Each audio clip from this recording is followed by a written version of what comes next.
Okay, so ano siya yung mga uh, ano siya yung mga example sa ma-classify as non-current liabilities. Okay, non-current portion of long-term debt. Ano na may butang non-current portion. Okay, non-current kay kung imuhang obligation, for example, imuhang obligation sa long term ka 5 years to imong utang. 5 years imong utang pero kada tuig na kay bayaran. For example, 500,000 to. 5 years. Kada tuig ka mo bayad og 100,000. Okay. So ang non-current portion raad to maoy imong long-term debt. So kay kada tuig mo kanay bayaran 100, ang 100 adto mao nga adto to nimo ibutang sa current liabilities. So ang nabilin nga 400 mao sa non-current liabilities. Okay, klaro? Okay, finance lease liability. Okay, so kung lease, usually lease is more than 1 year yun ang lease. Okay? Lease, mura na gyapon na siya abang. Abang yun ang lease. Okay? So, finance lease kay more than 1 year man yun na usually. So, it's considered as non-current liabilities.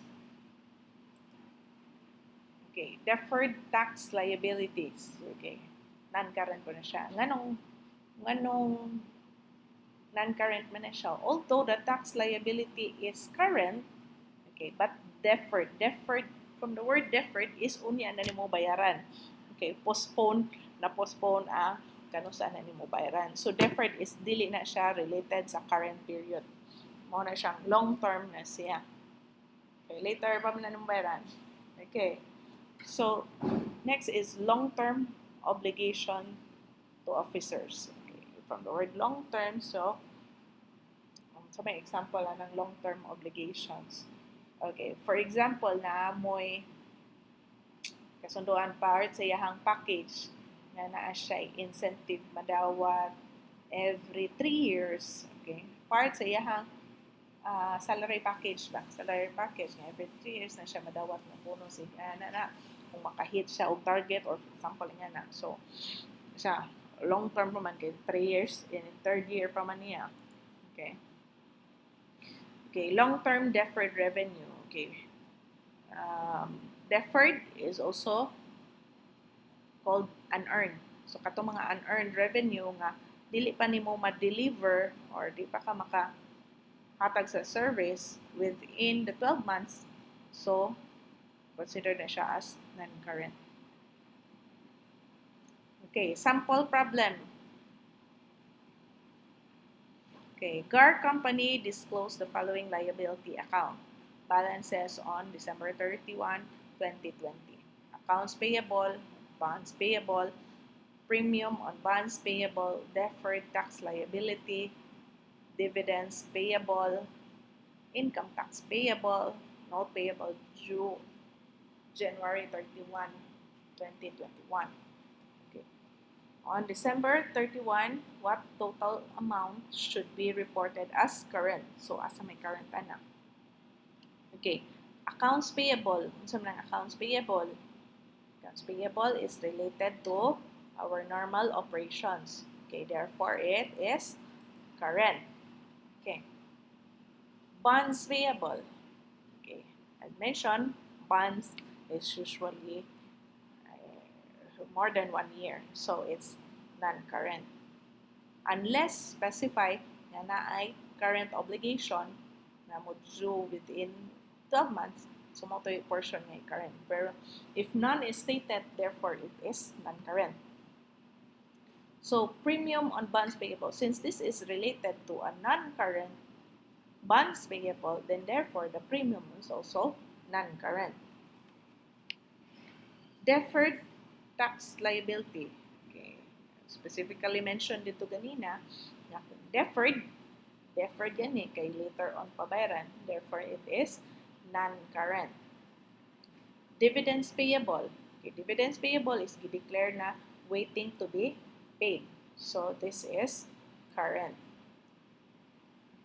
Okay, income tax payable is related to the period kung kano saan na so kani nga fiscal year. kani nga reporting period. Okay, so it is current, which is due in April. Okay, so April na bayaran, so this is current.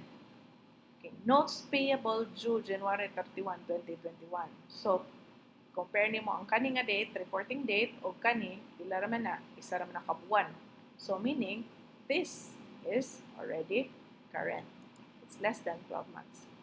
Okay. So, kung kana siya, kani, upat ra ka item ang atong current liabilities. So, therefore, how much is the answer? So, accounts payable, no, 1,900,000, dividends payable na 500, income tax payable na 900,000, notes payable na 600. So, a total of 3,900,000.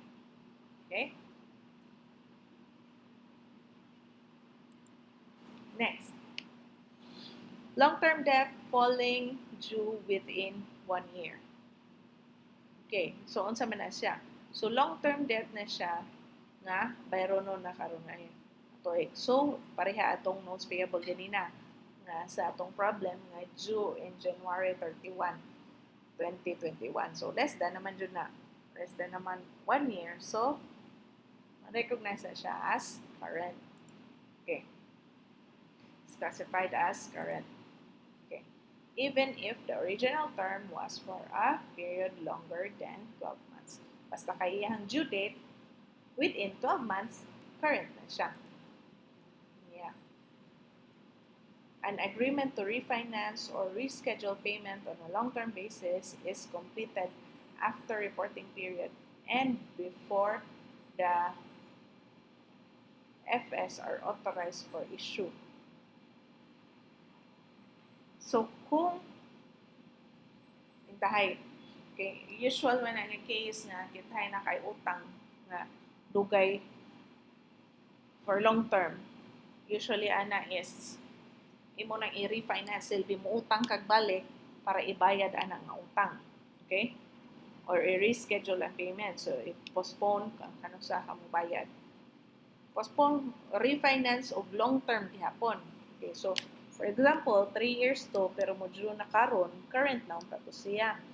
Pero kung imong i-refinance siya, utang na po ka og balik, mo utang ka para ibayad adto, mahug nga ma-long term na po siya og balik. Okay? Pero kung ang agreement is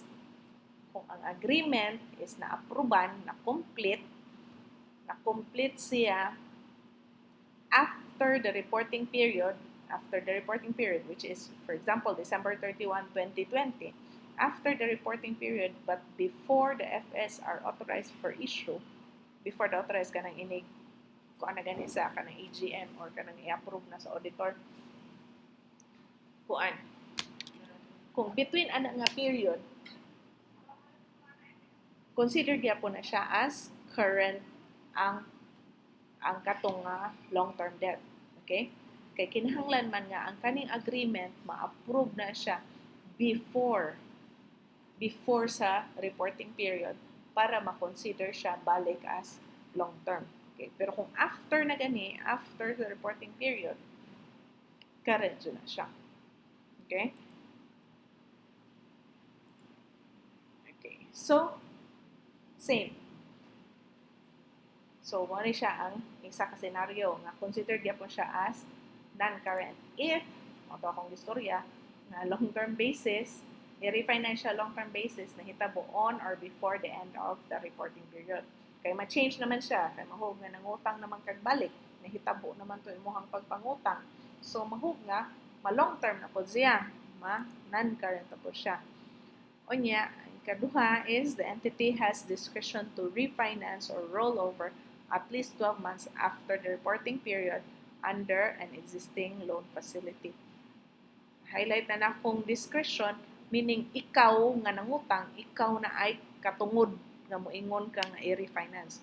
Kay kung naa kay katungod moingon ana, silbi na sa agreement good nga, it is the option of the borrower to extend the loan or to refinance the loan. Kung ingana ang statement naa sa inyuhang contract daan, loan agreement ninyo, Therefore, ang imuhang katong long-term debt, dili dito siya maklasify as current.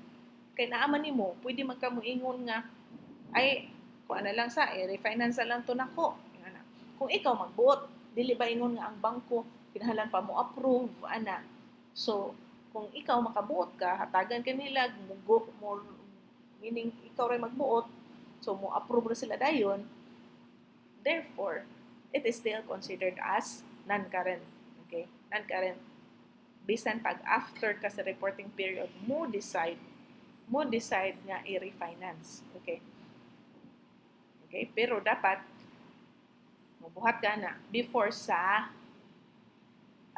after sa reporting period, pero before sa issuance sa report. Okay.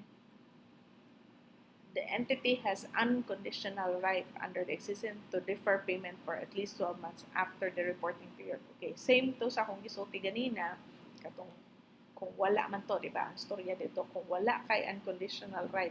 So kung dire, kung naa kay unconditional right nga mo defer sa imong settlement, therefore, kay imuha magyapon ng katungod, imuha man.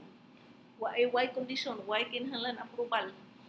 So, considered gyapon siya as non-current ang imuhang debt. Okay? So, kinahanglan jud ni ma-state ni siya kanang moingon nga you have unconditional right. You have the discretion to. Basta naa gani nang ingana, non-current, di jud na nimo ma-current bisan pag due na siya ini January. Okay? Due pa na ini January, dili na siya ma long term. Di na siya ma current. Long term jud na siya. Okay?